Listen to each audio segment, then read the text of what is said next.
No, way before that. Lockhart, Lockhart, Bob Lockhart? I believe it was. Bob Lockhart? And I believe that's who it was at that time. Yeah. And shortly thereafterwards, after we came out here, I had met with a chap by the name of Art Buck, who was head of Parks and Recreation from Moncton. And him and I became fast friends because there was this new organization that was starting up, which was CASA, the Canadian Association of Right. Zoos and Aquariums. Well, Moncton, at that point, wasn't accredited, wasn't heading in that direction, but he was interested in this national organization. So him and I would travel together to wherever it was, Winnipeg. Every year there's a different Right. city that hosts it.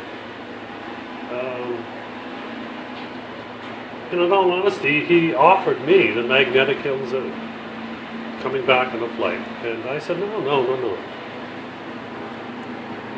We are already established. We already have a zoo, the first zoo, total zoo, dealing strictly in exotics.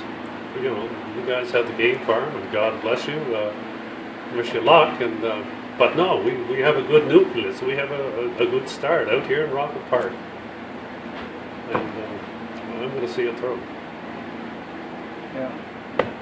And so they just said, well, we'll get on with it. And they did. And they did. Oh yes, they started asking around, and they found a chap by the name of Bruce Dugan, who worked out of Ontario area. I think it was in around Niagara Falls somewhere, and had a zoo, and they brought him down. But they came along as city employees, city workers, which my staff aren't.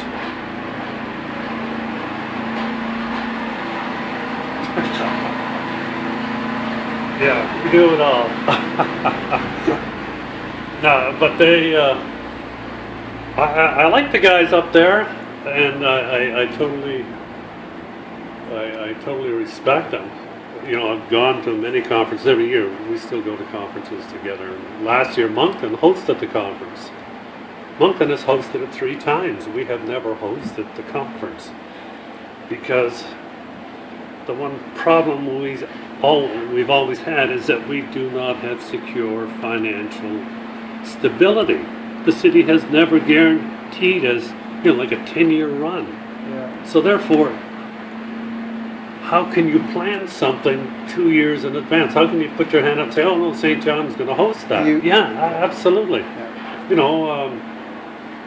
It's no different than all of these buildings. If we say this is a $2 million facility sitting on this property, we don't own it.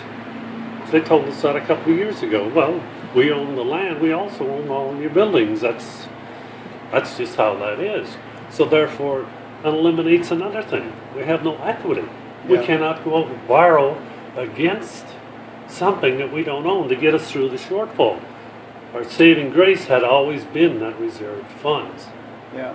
And that's why I notified the mayor and council that was running out. We need a commitment. We would like to know that we are going to continue on. My staff, my God, I feel so indebted to the staff that I have. They've been here 25 years, some 20, some 15, whatever. But how they've managed to hang on. For me, that's fine. It's a 7-day-a-week job. It's 24/7. I'm the night watchman. I'm the truck driver, plow driver, maintenance guy, whatever it takes. But my staff, I had always had such great hope. I see how the Moncton Zoo is progressing, growing in leaps and bounds. And, last year I took a $17,000 wage cut because I knew the financial problems that we were about to face. I had to lay off a full-time zookeeper. That's rough.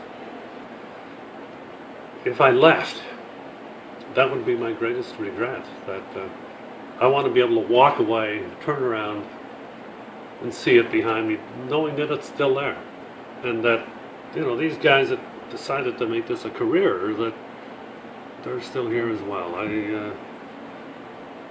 That's a sad part for me. The mechanic that says any problem with your vehicle, you bring it in here, we're going to fix it, we'll charge you nothing.